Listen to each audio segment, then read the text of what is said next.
The kingdom of Astoria had known many winters, but none quite so bitter as the one that descended upon the land in the year of our Lord 1412. Snow blanketed the rolling hills and ancient forests, turning the world into a sea of white silence. Icicles hung from the eaves of cottages like crystal daggers, and the rivers that once sang through the valleys now lay frozen and still beneath their burden of ice. In a small village nestled at the foot of the Greystone Mountains, a young woman named Rosalind stood at the window of her family's cottage, watching the snow fall in endless swirling curtains. She was 20 years old, with hair the color of autumn leaves and eyes as green as the first shoots of spring. Her face, though touched by the weariness of hardship, still held a gentle beauty that seemed to glow even in the gray light of winter. Once, the Ashford family had been prosperous. Her father, Thomas, had been a respected merchant who traded fine woolens across the kingdom, and her mother, Eleanor, had been known throughout the village for her kindness and grace. They had lived in a comfortable stone house with glass windows and a garden that bloomed with roses every summer. But that was before the plague came. It had swept through Astoria like a dark wind 3 years ago, taking Rosalind's mother first, then her younger brother, and finally her father's will to live. Thomas Ashford had survived the sickness, but something inside him had broken. He stopped trading, stopped working, stopped caring about anything except the bottom of a wine cup. The debts had piled up like the snow outside their window, and one by one their possessions had been sold to pay them.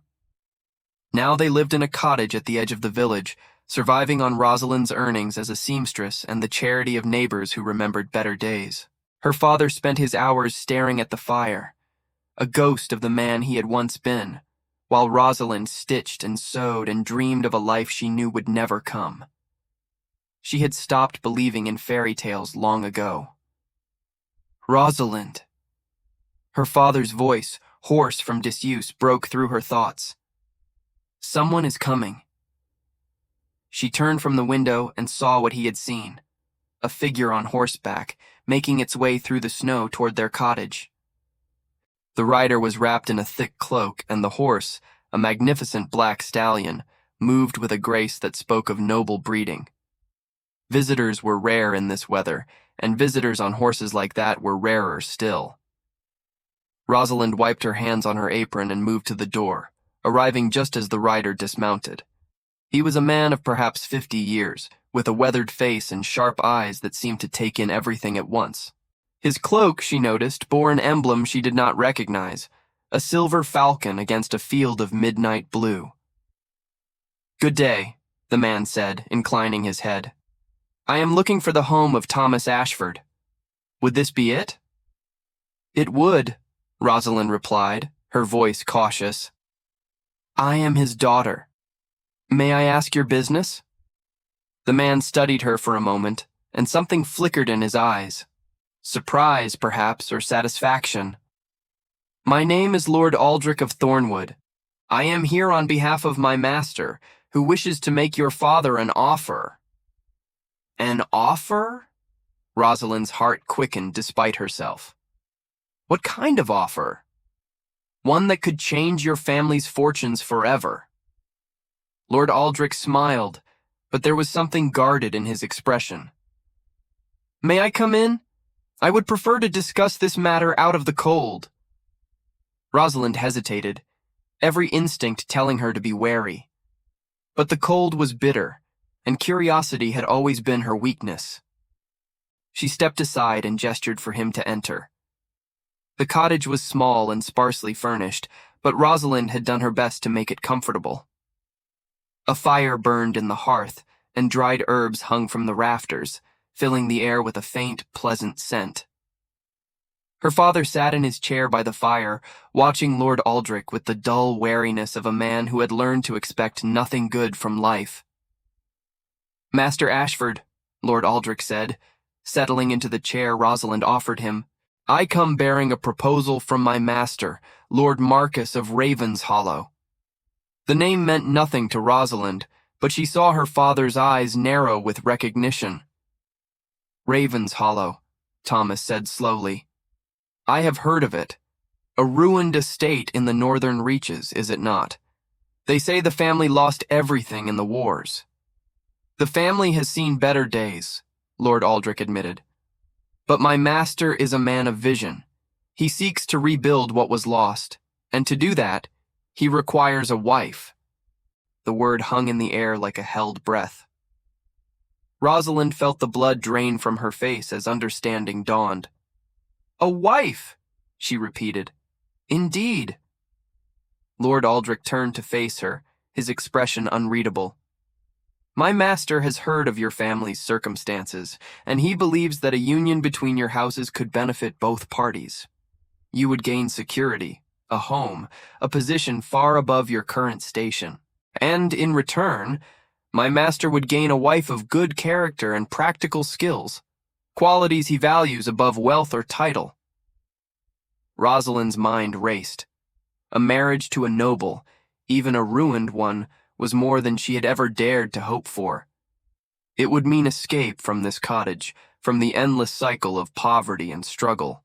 It would mean a chance to help her father, to give him the care he needed.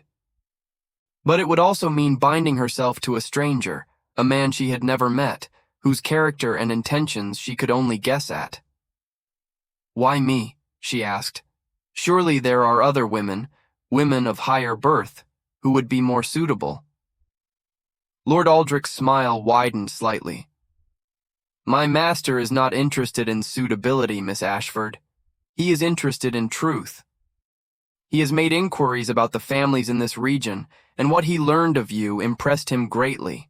Your neighbors speak of your kindness, your resilience, your refusal to surrender to despair. These are the qualities my master seeks. And what of Lord Marcus himself? Rosalind pressed. What manner of man is he? For the first time, Lord Aldrich hesitated. He is complex. The wars took much from him, as they took much from everyone.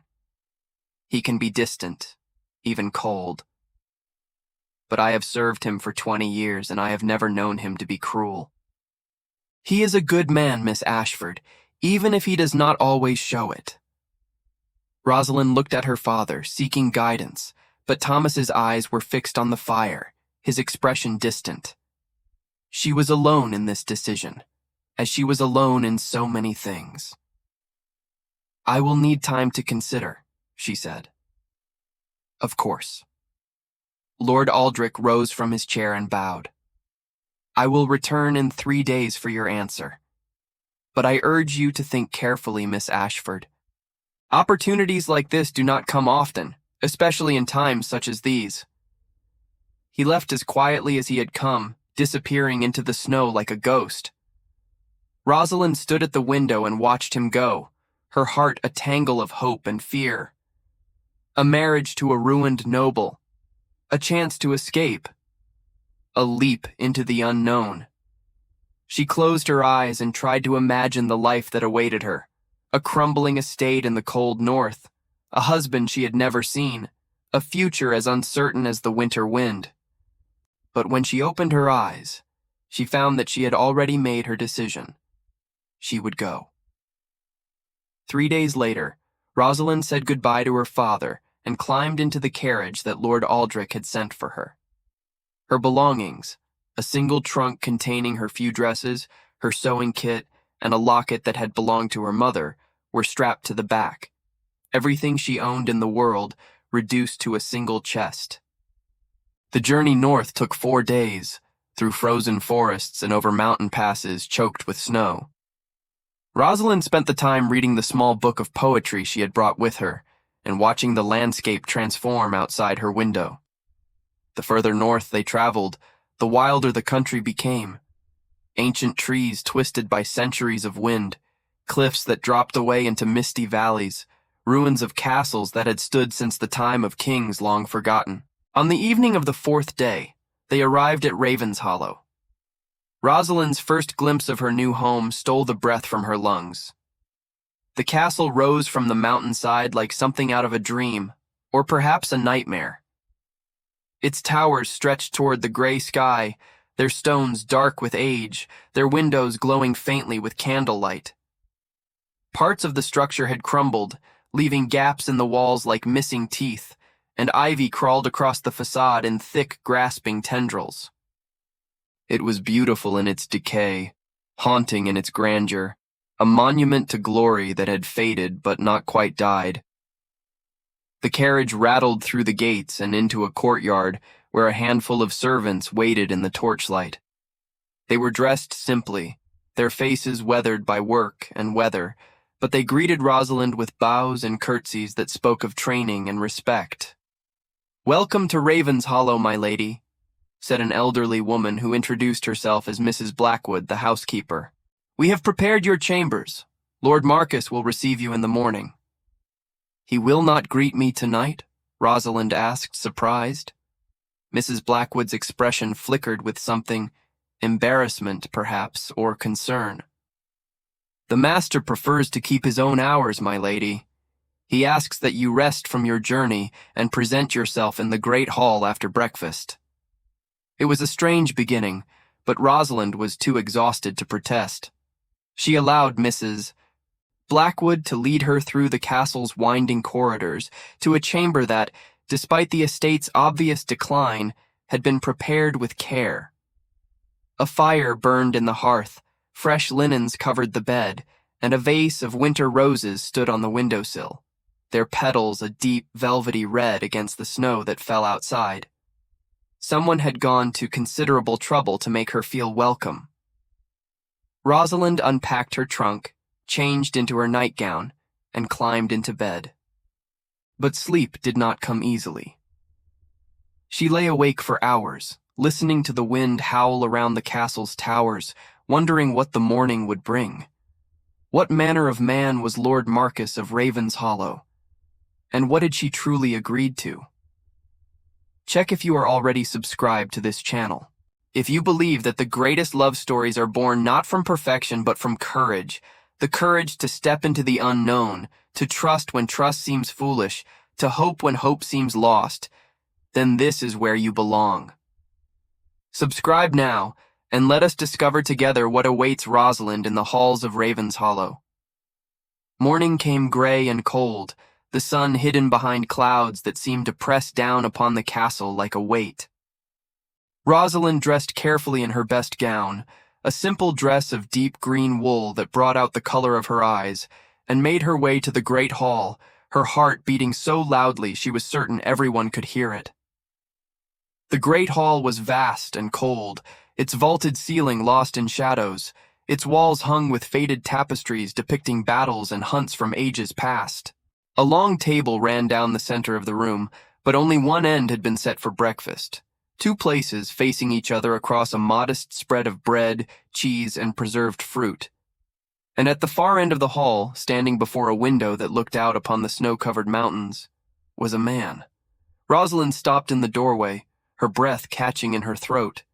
She had expected many things. She had imagined an old man, bent by years and sorrow, or perhaps a scarred warrior, his face marked by the battles Lord Aldrich had mentioned. She had prepared herself for ugliness, for deformity, for any of the reasons a noble might seek a bride from a family as lowly as hers. She had not expected this. Lord Marcus of Ravenshollow was young, perhaps 30 years old, perhaps a few years more. His hair was dark as a raven's wing, falling in waves to his shoulders, and his face was lean and angular, with high cheekbones and a jaw that spoke of stubbornness. He was tall and broad-shouldered, his body carrying the coiled strength of a man who had trained with sword and bow. But it was his eyes that arrested her, gray as storm clouds, deep as winter pools, and filled with a sadness so profound it made her chest ache. He was, quite simply, the most handsome man she had ever seen. And also, she realized with a sinking feeling, the most broken. "Miss Ashford," he said, his voice low and measured, "welcome to Ravenshollow." Rosalind remembered herself and dropped into a curtsy. "My lord, thank you for your hospitality." Hospitality. A ghost of a smile touched his lips, but it did not reach his eyes. "That is a generous word for what I can offer." As you can see, this estate has known better days. It is beautiful, Rosalind said, and meant it. Even in its current state, there is a grandeur here that cannot be hidden. Lord Marcus studied her for a long moment, as if trying to determine whether she was sincere or merely polite. Whatever he saw in her face seemed to satisfy him, because he nodded and gestured toward the table. Please sit. You must be hungry after your journey. They ate in near silence, the only sounds the clink of cutlery and the crackling of the fire. Rosalind stole glances at her host whenever she thought he wasn't looking, trying to read the man behind those storm-gray eyes. But his face revealed nothing, a mask of polite distance that gave no hint of what lay beneath. Finally, when the meal was finished, Lord Marcus set down his cup and spoke. I imagine you have questions. Many, Rosalind admitted. Ask them. She hesitated, unsure where to begin. There was so much she wanted to know, about the estate, about his past, about why he had chosen her of all the women in the kingdom. But one question burned brighter than the rest. Why do you hide here? She asked. Lord Aldrich said the wars took much from you, but the wars ended years ago. Other nobles have rebuilt, have returned to court. Why do you remain in this ruin? The word hung in the air between them, sharp as a blade.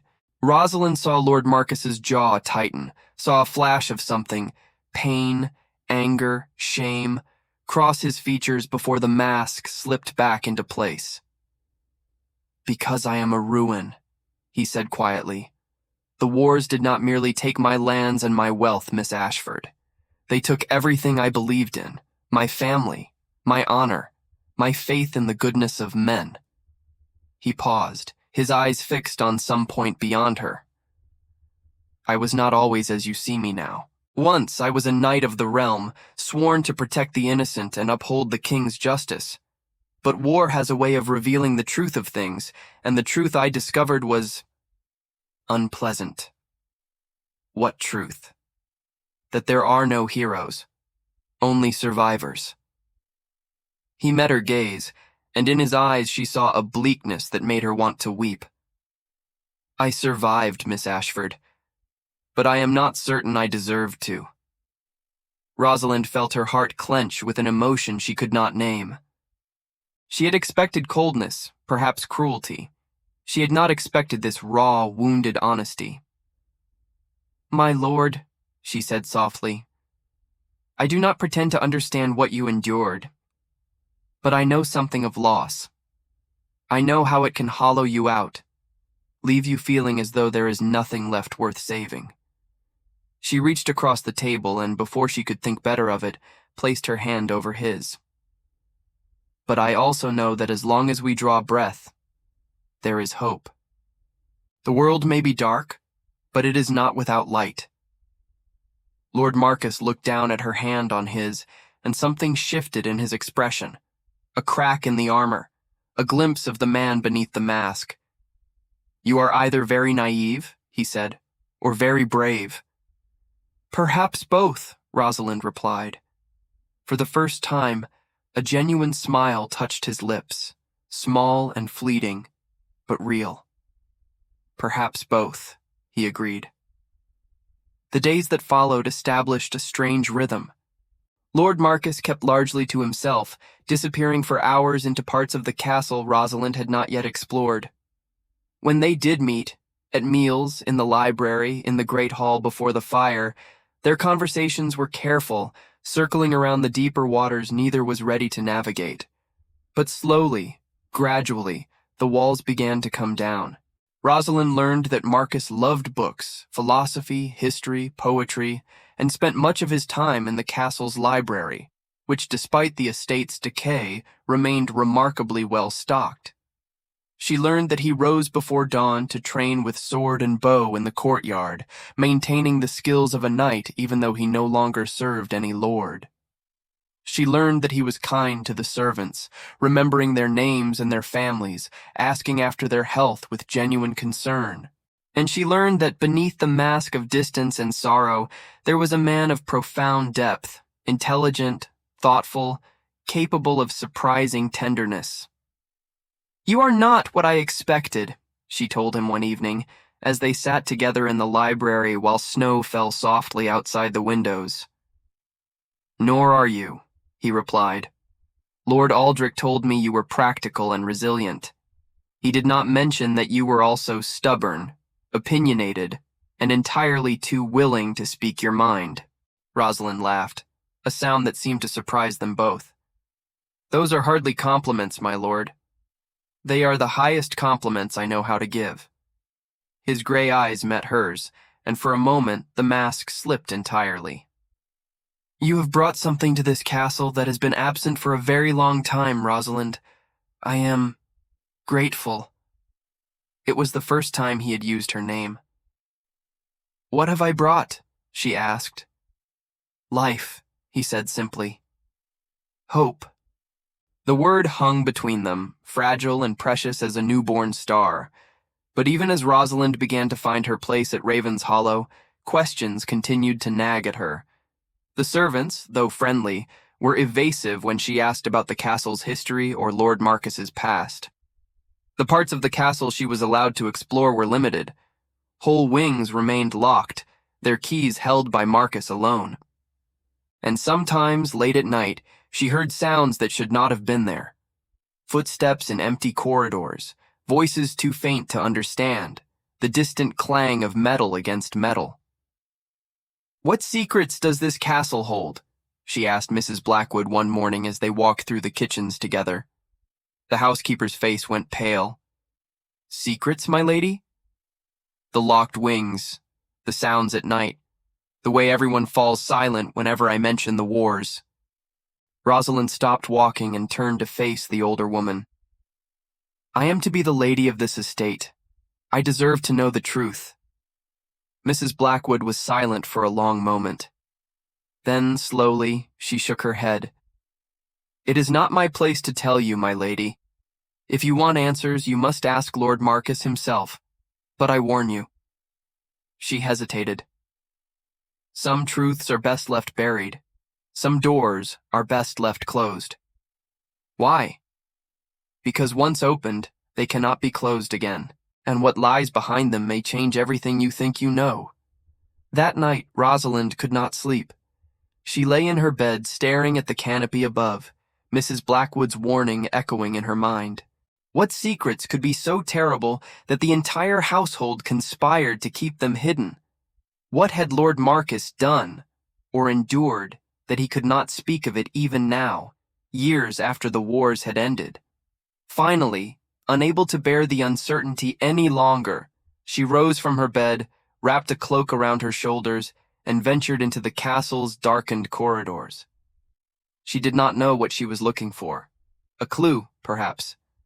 An answer, or simply the courage to ask the questions that burned within her. The castle was silent at this hour, the servants long since retired to their quarters. Rosalind moved through the halls like a ghost, her candle casting flickering shadows on the ancient stones. She passed the library, the great hall, the chapel with its stained glass windows that glowed faintly in the moonlight, and then she came to a door she had never noticed before. It was set into an alcove at the end of a narrow corridor, half hidden by a faded tapestry. Unlike the other doors in the castle, this one was made of iron rather than wood, its surface marked by strange symbols that seemed to writhe in the candlelight. Rosalind reached out and touched the door. It was cold, colder than the surrounding stone, colder than the winter air outside. And as her fingers brushed the metal, she heard something from the other side. A voice, low and indistinct, speaking words she could not understand. Her heart pounding, Rosalind pressed her ear to the door and listened. The voice was Marcus's, and he was not alone. Rosalind stumbled back from the door, her mind racing with questions she could not answer. Who was Marcus talking to in the depths of the castle, in the dead of night, behind a door marked with strange symbols? And why had he kept this hidden from her? She wanted to confront him immediately, to demand the truth. But something held her back. The memory of Mrs. Blackwood's warning, the knowledge that some truths once revealed could not be taken back. Instead, she returned to her chamber and spent the rest of the night in fitful sleep, her dreams filled with shadows and whispered secrets. Morning brought no answers, only more questions. Marcus appeared at breakfast as he always did, his expression calm, his manner distant. If he had been awake in the night, speaking to unknown visitors in hidden chambers, he showed no sign of it. He greeted Rosalind politely, inquired about her rest, and ate his meal in the same contemplative silence he always maintained. But Rosalind could not look at him the same way. Every word he spoke, every gesture he made, now seemed laden with hidden meaning. She found herself studying his face for clues, searching for any crack in the armor of his composure. But Marcus was, as always, unreadable, a fortress of secrets behind those storm-gray eyes. The tension building inside her became unbearable by midday.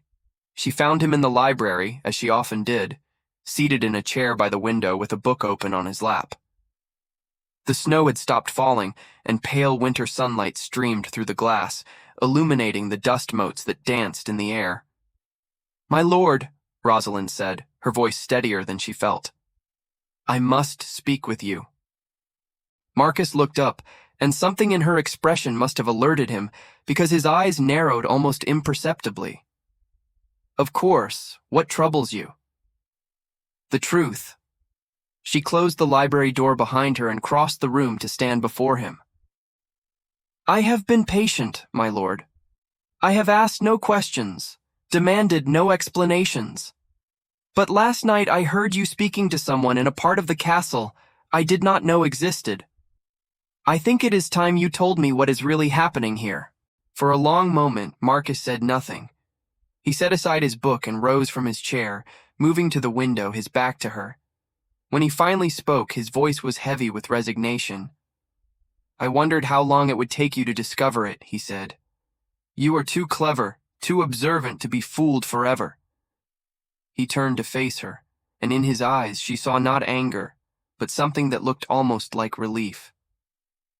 "Very well. You want the truth? Come with me." He led her through the castle's winding corridors, past rooms she had explored and others she had never seen, until they reached the iron door she had found the night before. Marcus produced a key from beneath his shirt, a key he wore on a chain around his neck, and fitted into the lock. "What you are about to see," he said, "I have shown to no one. Not Lord Aldrich, not Mrs. Blackwood, not any of the servants who have served my family for generations. I show it to you because you asked, and because you deserve to know what manner of man you have agreed to marry." He opened the door. Beyond it lay a staircase, spiraling downward into darkness. Marcus took a torch from the wall and began to descend, and Rosalind followed, her heart pounding with every step. The stairs seemed to go on forever, curving deeper and deeper into the earth beneath the castle. The air grew colder, damper, and the walls changed from worked stone to raw rock, as though they were descending into the mountain itself. Finally, they emerged into a vast underground chamber. Rosalind gasped. The chamber was filled with light, not torchlight, but something softer, more ethereal. It emanated from crystals embedded in the walls, ceiling, and floor, casting the entire space in a gentle, silvery glow. And in the center of the chamber, surrounded by a circle of standing stones, was a pool of water so still and clear it might have been made of glass. But that was not what made Rosalind's breath catch in her throat. Standing around the pool were figures, men and women in robes of white and silver, their faces serene, their eyes fixed upon her with an intensity that made her skin prickle. They did not speak, did not move, simply watched as she and Marcus approached. "Who are they?" Rosalind whispered. "The Keepers," Marcus replied. "The last guardians of an ancient order that has protected this kingdom since before the first king was crowned. They have watched over the sacred places of the land, preserved the old knowledge, and kept the darkness at bay." I don't understand. What does this have to do with you? Marcus took a deep breath. Because I am one of them. I am not merely Lord Marcus of Ravenshollow, Rosalind. I am the Duke of the Northern Realm, the last of the royal bloodline, and the keeper of the veil, the barrier that separates our world from the shadows beyond. Rosalind stared at him, her mind struggling to comprehend what he was telling her. A duke, of royal blood, a keeper of ancient powers. But Lord Aldrich said you were ruined, she stammered. He said your family lost everything in the wars. And so we did, or so the world believes. Marcus's expression was grim. When the wars came, when the kingdom was torn apart by ambition and treachery, my family chose to disappear. We let the world think us destroyed, our titles forfeit, our power broken. It was the only way to protect the veil, to ensure that the darkness could not find us. You lied to me. I concealed the truth. There is a difference.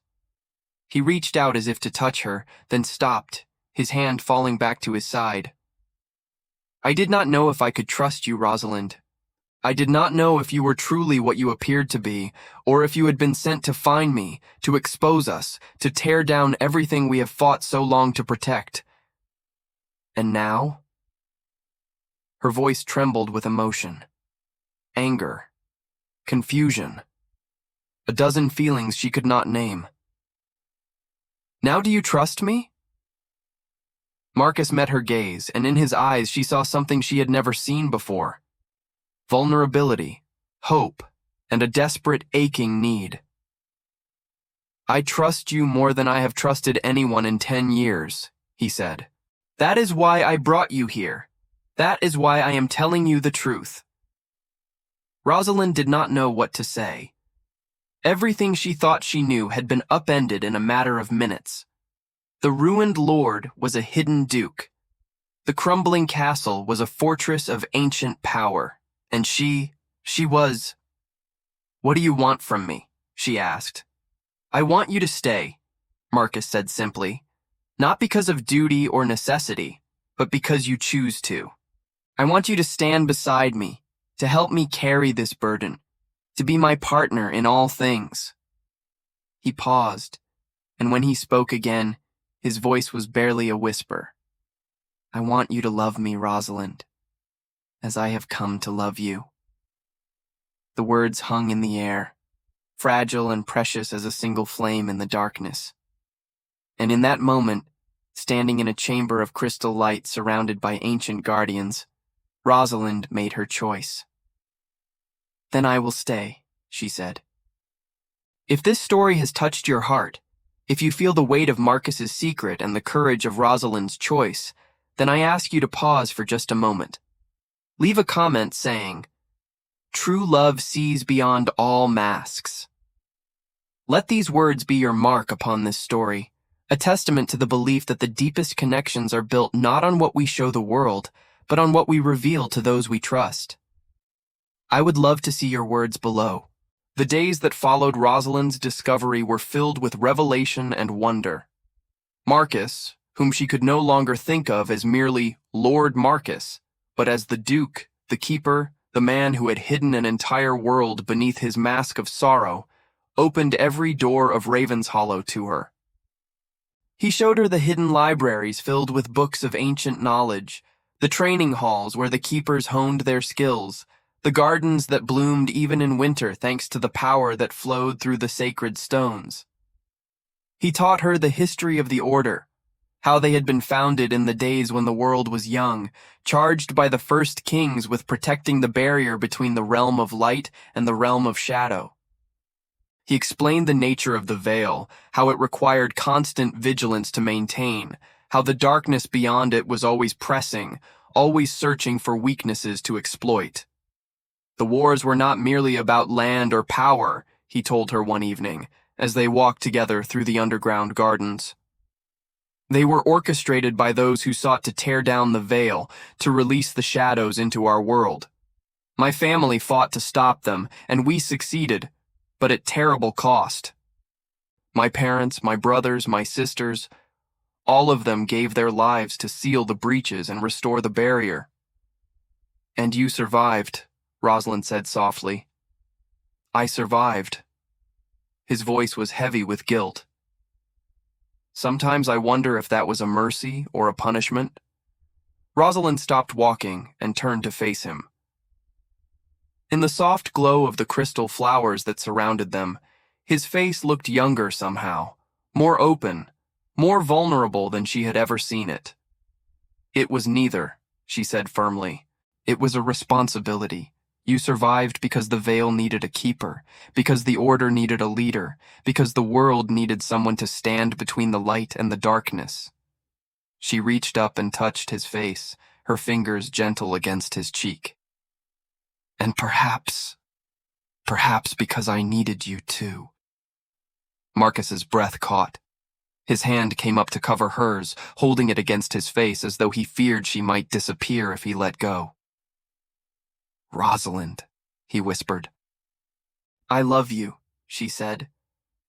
The words came easily, naturally, as though they had always been waiting to be spoken. I did not expect to.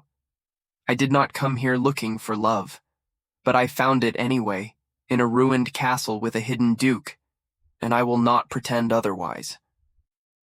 For a long moment, Marcus simply looked at her, his gray eyes shining with an emotion too deep for words. Then, slowly, he leaned forward and kissed her. It was a gentle kiss, tender and sweet, but it carried within it the weight of everything they had endured, everything they had discovered, everything they had yet to face. When they finally drew apart, Rosalind felt as though the world had shifted on its axis, realigning itself around this new truth.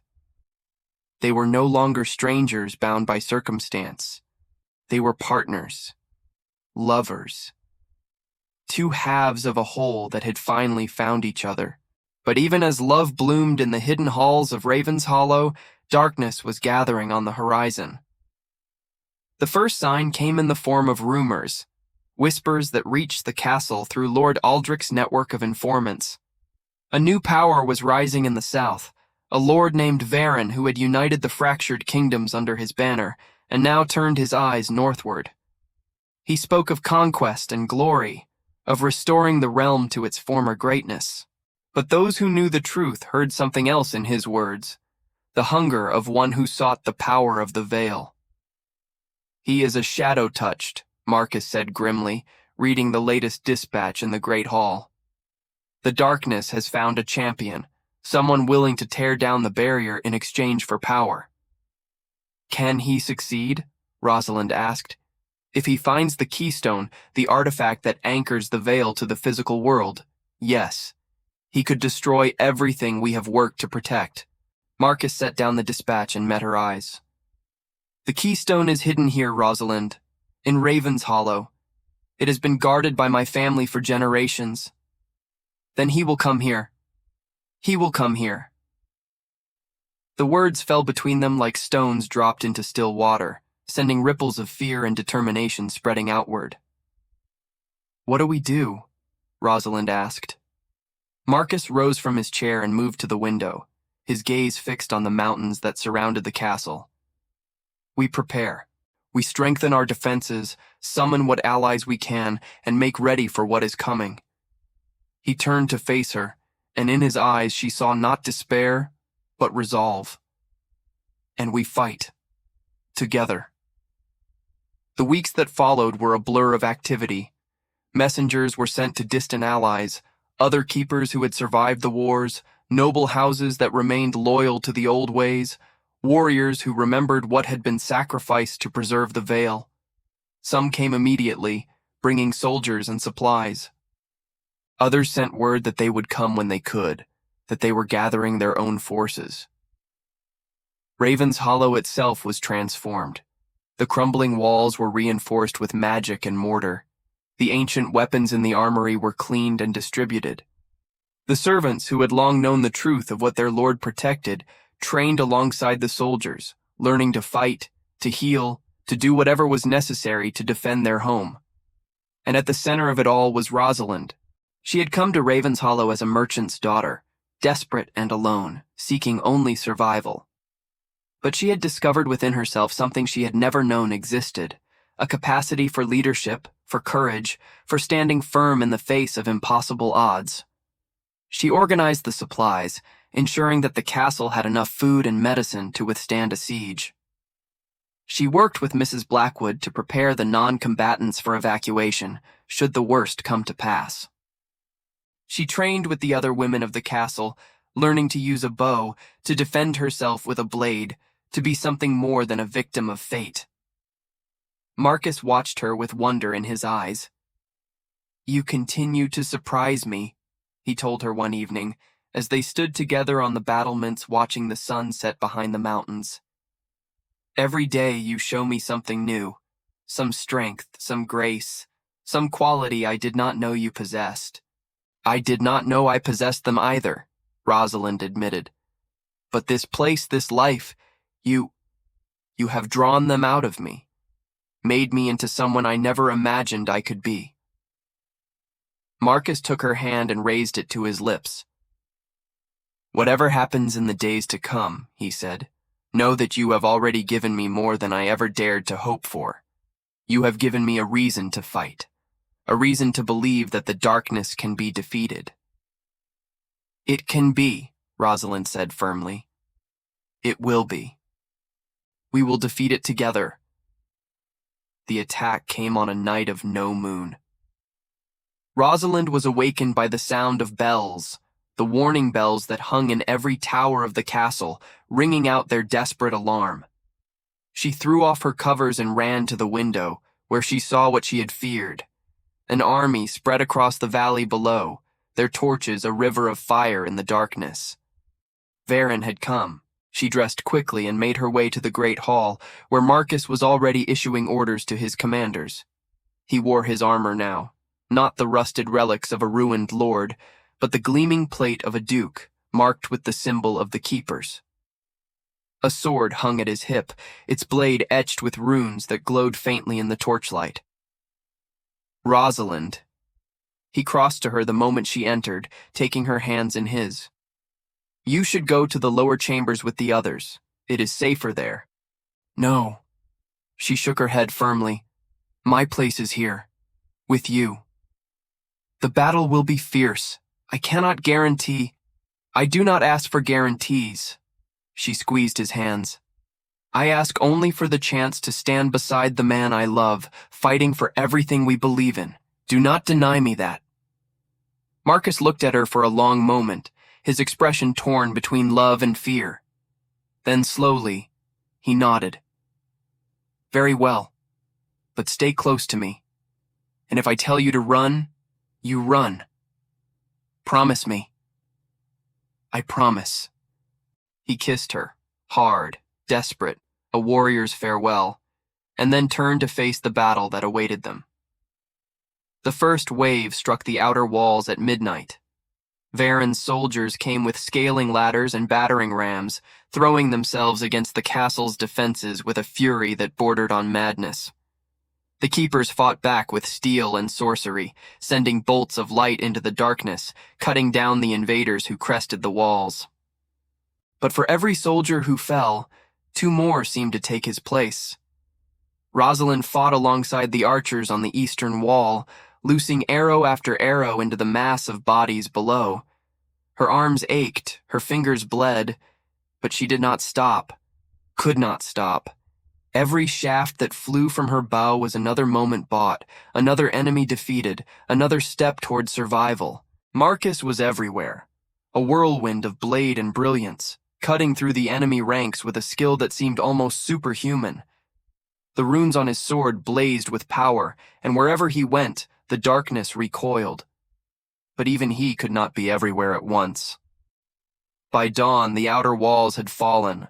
The defenders retreated to the inner keep, sealing the great doors behind them and preparing for the final stand. The casualties had been heavy, nearly 1/3 of their forces lost in a single night, and those who remained were exhausted, wounded, barely able to stand. But they did not despair. Not yet. "The keystone is in the deepest chamber," Marcus told Rosalind, as they caught their breath in a moment of respite. As long as it remains safe, the veil will hold. Everything else, the walls, the castle, even our lives, is secondary. Then we protect it, Rosalind said. Whatever it takes. Marcus nodded, his gray eyes filled with a fierce determination. Whatever it takes. The final assault came at noon. Varen himself led the charge, his black armor gleaming like the carapace of some monstrous insect, his eyes burning with an unholy light. The darkness swirled around him, giving him strength, making him more than human. He broke through the doors of the keep with a single blow. The defenders fell upon him, but it was like throwing water at a forge fire. Varen cut through them without slowing, his blade finding every gap in their armor, his dark power deflecting every spell the keepers hurled at him. He was making for the stairs that led to the deep chambers. He was making for the keystone. No! The word tore from Marcus's throat like a battle cry. He launched himself at Varen, his runed sword blazing with light, and for a moment, the two forces, light and darkness, hope and despair, clashed in a fury of sparks and shadow. Rosalind watched, her heart in her throat, as the man she loved fought the monster who sought to destroy everything they held dear. They were evenly matched, blow for blow, power for power, neither able to gain the upper hand. And then Varen cheated. A tendril of shadow, invisible in the chaos of battle, snaked around Marcus's ankle and pulled. He stumbled, lost his balance for just a moment, and Varen's blade found his side. Marcus fell. No! Rosalind's scream echoed through the hall. She did not remember moving, did not remember drawing the dagger at her belt, did not remember anything except the overwhelming need to reach him, to save him, to destroy the creature who had hurt him. She threw herself at Varen. It should have been suicide. She was a merchant's daughter, untrained in combat, facing a warrior enhanced by powers beyond mortal understanding. She should have died in that moment. But love has a power all its own.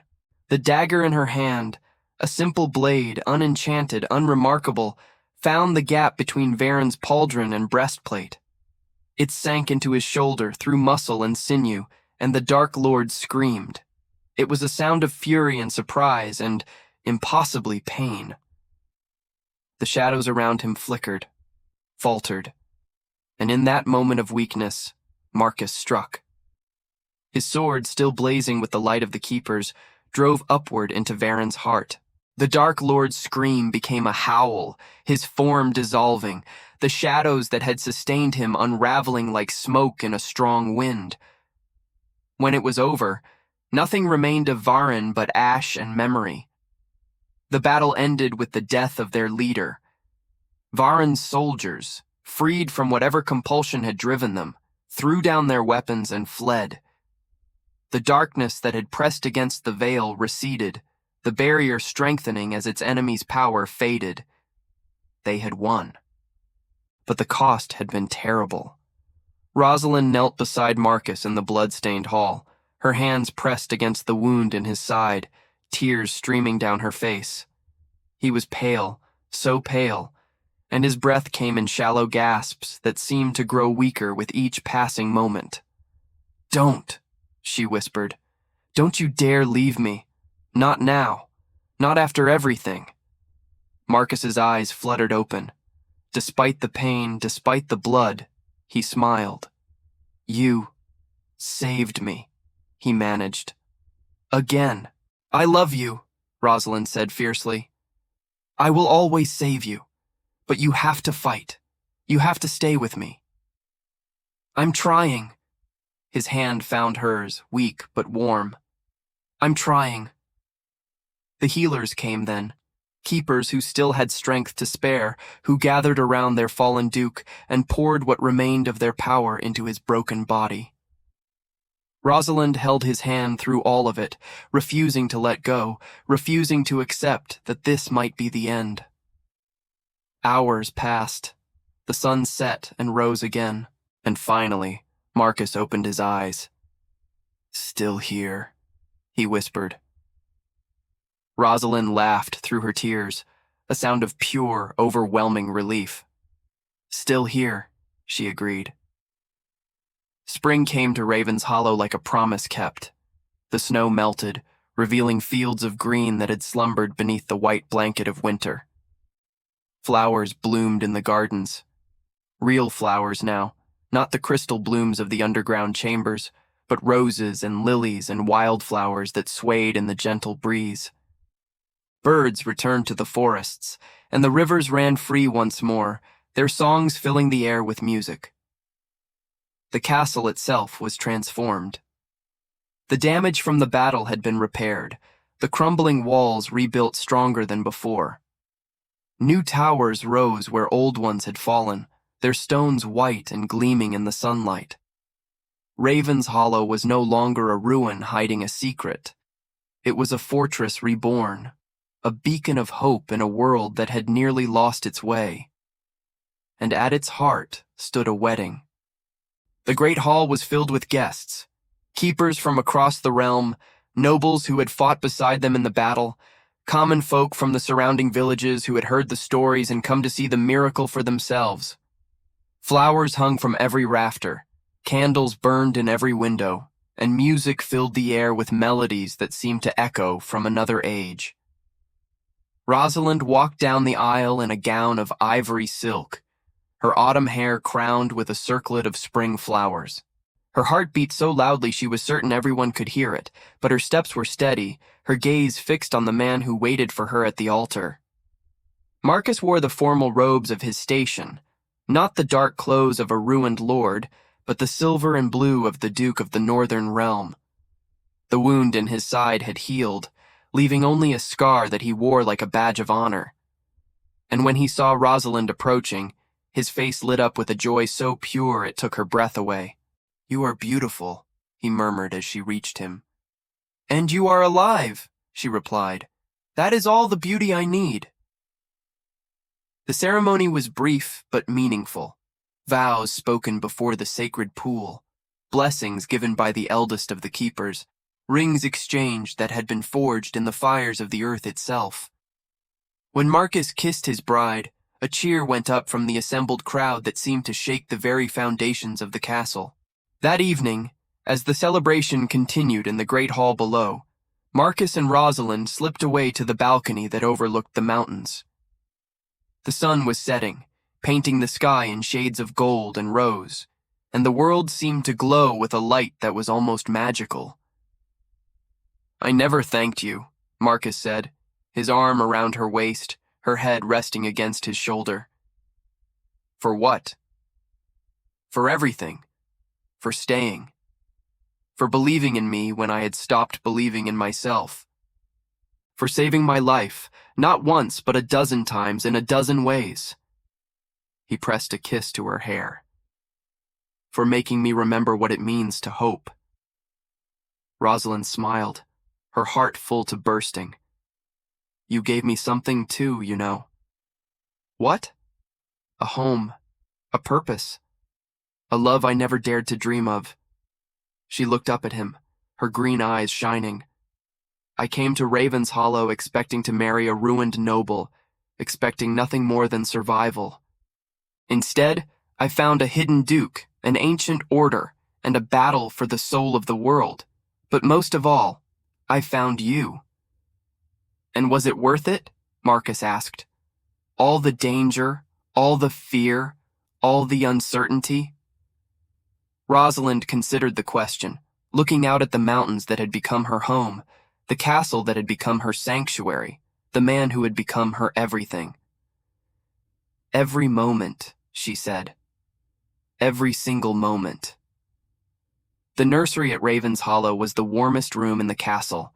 A fire burned constantly in the hearth, and thick tapestries covered the walls, keeping out the chill of the mountain air.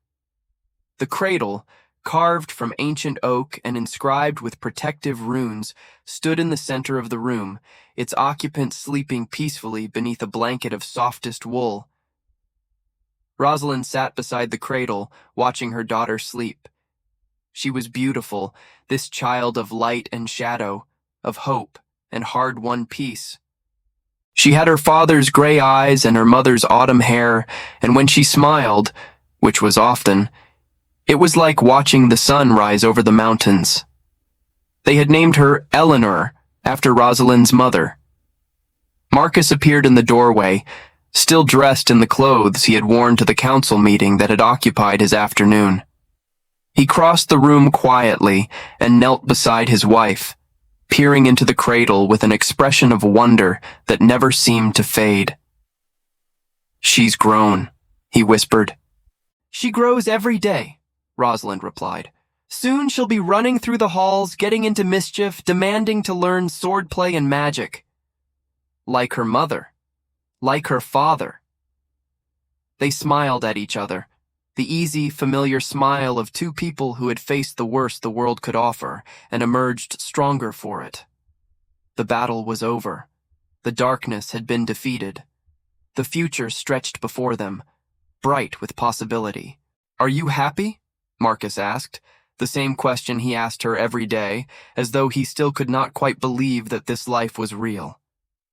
Rosalind leaned over and kissed him softly. "Happier than I ever knew I could be," she said.